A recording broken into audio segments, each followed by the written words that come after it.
ezindabeni esithi ngezambe phambili lapha kwezasekhaya news kwezasekhaya TV. Umasipala weTheku sewunxuse ukuthi umphakathi usize ungacikeli phansi ingqalasizinda uma ngabe ubambe imbhikisho. Lokhu kulandela ukwanda kwembhikisho ngaphansi komkhandlu weTheku nokuye kuvele ukuthi eminingi yayo kucikelwa phansi ingqalasizinda. Izinhlaka zomphakathi zithi kubalekile kakhulu ukuthi abantu uma ngabe bebhikisha baqinisekise ukuthi akukho abakucekela phansi. Imbiko evela ngaphansi komnyango wezempilo kulelizwe iveza ukuthi sesinyuke safinyelela ku-56 wamaphesenti isibalo sabantu abahaqwe yisifo se-COVID-19 kuleli. Lo mnyango uthi ukhathazekile kakhulu ngokwanda kwabantu abahaqwe ilesi sifo.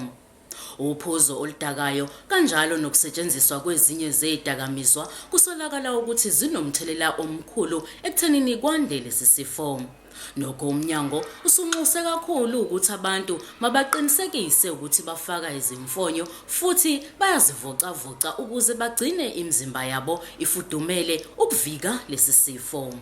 Izinhlaka zomphakathi zithi kufanele kube nokubambisana kuhulumeni kuzwelonke nakuzona zonke izinhlaka ukuze kulwiswane nenkohlakalo.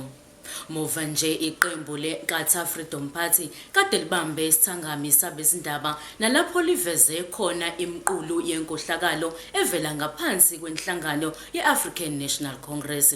Umholi waleli qembu Velenkosini Hlabisa uthi bazimisele ngokuthi babone abanye babaholi be-ANC bebhadla ejele okuyibona bathintekayo ezigamekweni ezahlukene zenkohlakalo phakathi kwaleli qembu.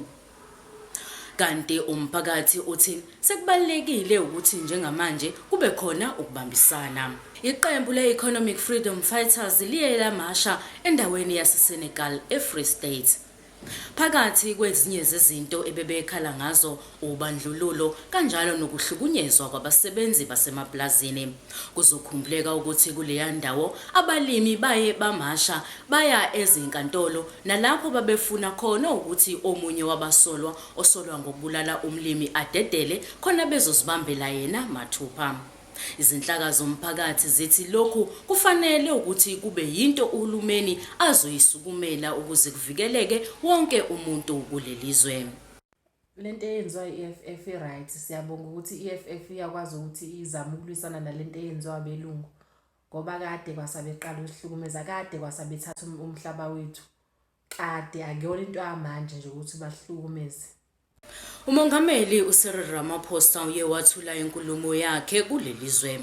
Phakathi kwezinye zezinto azishilo ukuthuthukiswa kwalelizwe ngakwezomnotho kanjalo kanye nokudala amathuba emisebenzi abalelwa ngaphezulu kwaka-800,000. Izinhlaka zomphakathi zithi zingakujabulela kakhulu lokhu njengoba lelizwe libhekene nengcindezi ngakwezomnotho.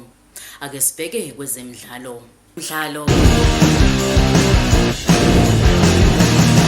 Umdlali wasemumva weqembu leLiverpool Virgil van Dijk uthole ukulimala ngesikhathi bedlala neEverton emdlalweni ophele ngedraw ka-2-2.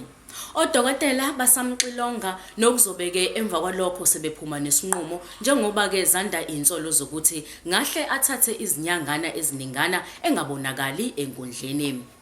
Kanti mangabe sibheka ke la eNingizimu Afrika ngaphansi kwayo imidlalo ye-MTN 8 njengoba sazi ke ukuthi kulempela sonto bekungu wafa njengoba sibheke kuyona ke imidlalo yama semifinals ezobeke imihle kakhulu umubuka amaqembu athe aphumelela kulempela sonto.